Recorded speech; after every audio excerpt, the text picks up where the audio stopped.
It's Quinn Cantera. From Martin Harding and Mazzotti. It is attorney Paul Harding on the program. Good morning, Paul. Good morning, guys. Good morning. Paul, listen, man, whenever anything goes wrong, and I know this by watching your commercial, all right? You know, stuff goes wrong in the workplace, it goes wrong, stuff happens. That's called life, right? I mean, it happens.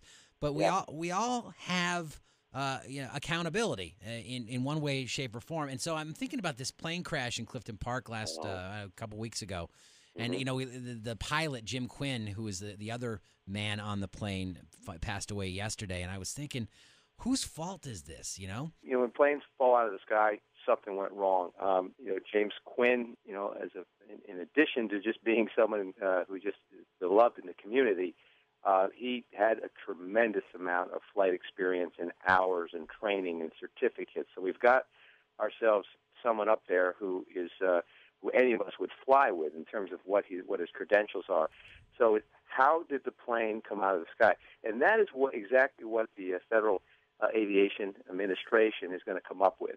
But it appears that Mr. Quinn was, in fact, operating the plane, and it's going to take about 1 year before we get an absolute report as to what happened. They're going to look at the maintenance records of the engine, of the plane, just about everything. Like, who do we blame? Do we go and find out that, someone forgot to change the oil like 6 months ago? I mean, it's just frustrating. It can be a manufacturer's issue. It can be a maintenance issue. You know, when these guys get on the plane, I mean, they do all their checks, but they don't, go through and take a hard look at the engine. They'll listen to things. They'll have instincts as to whether something doesn't sound right or all the lights aren't going on when they should. But the general proposition, these planes are looked at after every flight. So they're going to find out if it was human error, whether there was something that happened to them in the air. You know, we always hear about birds and flocks, getting in a propeller and causing it to short out. But again, no indication that was the case either. But we will find out probably within, they say, up to a year. So that's what I would expect. And yes, something, whether it was no indication of human error, but something took this plane and has flown, as you say, thousands of hours. And took it out of the sky. Hey, Paul, I'm just curious from an attorney's point of view, how do you, let's say a year goes by and the investigation is complete, does an attorney get access to that information? If so, or is that information available to everyone who wants to read about it? Sure. It becomes public information. It's published on their site, and anyone can get it through the Freedom of Information.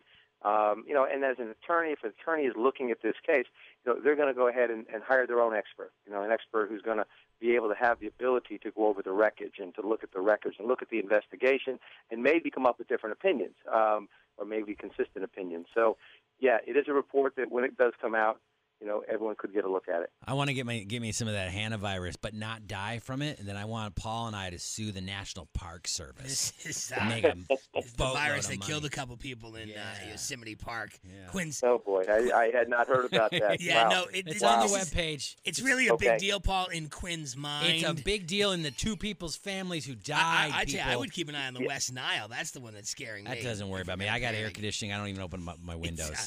Attorney Paul Harding from Martin Harding and Mazzotti. Reach him at 1-800-LAW-1010, 1-800-LAW-1010. Without going into detail and just on a personal note, Paul's like the nicest guy in the room. Yeah. In whatever room he's in. So much so, Paul, my wife's baking you some cookies. Actually, I'm baking them, but I feel weird saying that, so I'm going to tell you they're from my wife. You do me a favor. Would you have her bake a couple cookies for me, too? I always appreciate it, whether it's you baking or her baking. That's awesome. Thank you so much. No, thank you. Paul helped us out with a small problem we had, and so I really do appreciate it. Thanks to Dina, too, over there, Paul. Yeah, she's awesome. Awesome. All right, we'll see you later, Paul. Paul Harding from Martin Harding and Mazzotti, 1-800-LAW-1010. We'll see you next week, buddy. Sounds great. Bye-bye.